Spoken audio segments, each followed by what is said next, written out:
Indian film ఇండస్ట్రీలో మైలురాయిగా నిలిచిన చిత్రాల్లో ఒకటి 'కల్కి 2898 ఏడీ'. రెబల్ స్టార్ ప్రభాస్ దర్శకుడు నాగార్జున కాంబినేషన్‌లో రూపొందించిన ఈ science fiction mystical drama box office వద్ద 1000 కోట్ల గ్రాస్ వసూలు చేసి కొత్త చరిత్ర సృష్టించింది. ఈ మూవీ మొదటి రోజు ప్రపంచవ్యాప్తంగా 180 కోట్లు, మొదటి వారంలో 600 కోట్లకు పైగా వసూలు చేసింది. ఇలా మొత్తం ప్రపంచవ్యాప్తంగా 1100 కోట్లకు పైగా వసూలు చేసి ఇండియాలో అత్యంత వసూలు సాధించిన 4వ అతిపెద్ద చిత్రంగా నిలిచింది. మహాభారత నేపథ్యంతో ఆధునిక సాంకేతికతతో కొత్త ప్రపంచాన్ని చూపించిన ఈ సినిమా అటు క్వాలిటీ విజువల్స్, ప్రజెంటేషన్స్ తో ప్రేక్షకుల మనసులో చివరి స్థాయిగా నిలిచిపోయింది. అంతటి విజయం సాధించిన ఈ మూవీకి సీక్వెల్ గా 'కల్కి 2' రాబోతుంది. ప్రకటించిన నాటి నుంచి భారీ అంచనాలు నెలకొన్నాయి. నాగార్జున మళ్లీ దర్శకత్వ బాధ్యతలు చేపట్టగా ప్రభాస్ మళ్లీ టైటిల్ రోల్ గా నటించనున్నారు. ఈసారి కూడా star cast pan India range లోనే ఉండబోతుందని సమాచారం. అమితాబ్ బచ్చన్, కమల్ హాసన్, దుల్కర్ సల్మాన్ వంటి లెజెండరీ నటులు కూడా ఈ సీక్వెల్ లో భాగం కానున్నట్లు తెలుస్తుంది. అయితే 'కల్కి 2' లో హీరోయిన్ పాత్రపై పెద్ద చర్చ నడుస్తుంది. 'కల్కి 2898 ఏడీ'లో బాలీవుడ్ స్టార్ హీరోయిన్ దీపికా పదుకొనె కథానాయికగా నటించిన విషయం తెలిసిందే.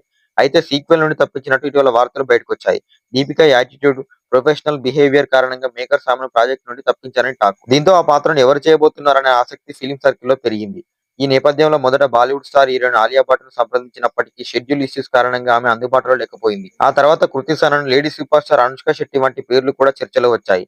అయితే ప్రభాస్ మాత్రం ఆ పాత్రకు సాయి పల్లవి మాత్రమే సరిపోతుందని సూచించాడట. ఆమె నేచురల్ పర్ఫార్మెన్స్, స్క్రీన్ ప్రెజెన్స్ ఈ క్యారెక్టర్ కి కొత్త డైమెన్షన్ ఇస్తుందని ప్రభాస్ మేకర్స్ సూచించాడని ఫిల్మ్ నగర్ టాక్. అందుకే 'కల్కి' టీమ్ సాయి పల్లవిని సంప్రదించిందని, ఈ క్రేజీ ప్రాజెక్ట్ లో చేరడానికి సాయి పల్లవి కూడా గ్రీన్ సిగ్నల్ ఇచ్చినట్టు తెలుస్తుంది. దాదాపు ఈ నేచురల్ బ్యూటీ సినిమాలో భాగం కానున్నట్లు తెలుస్తుంది. అలాగే 'కల్కి 2' లో సాయి పల్లవి భాగం కానున్న నేపథ్యంలో రెమ్యునరేషన్ కూడా హాట్ టాపిక్ గా మారింది. 'కల్కి 2' లో సాయి పల్లవి నటించడానికి దాదాపు 8 కోట్ల రికార్డు స్థాయి రెమ్యునరేషన్ ఆఫర్ చేసినట్టు సమాచారం. టాలీవుడ్ లో ఇప్పటి వరకు చాలా కొద్ది మంది హీరోయిన్లు మాత్రమే ఈ స్థాయి పారితోషికం తీసుకున్నారు. 'కల్కి 2' లాంటి పాన్ ఇండియా ప్రాజెక్ట్ లో భాగం కావడం సాయి పల్లవి కెరియర్ లో ఒక మైలురాయిగా మారనుంది. ఇక సాయి పల్లవి ఈ ఆఫర్ ను అంగీకరిస్తుందా లేదా అన్న దానిపై అభిమానులు ఆసక్తికరంగా ఎదురుచూస్తున్నారు.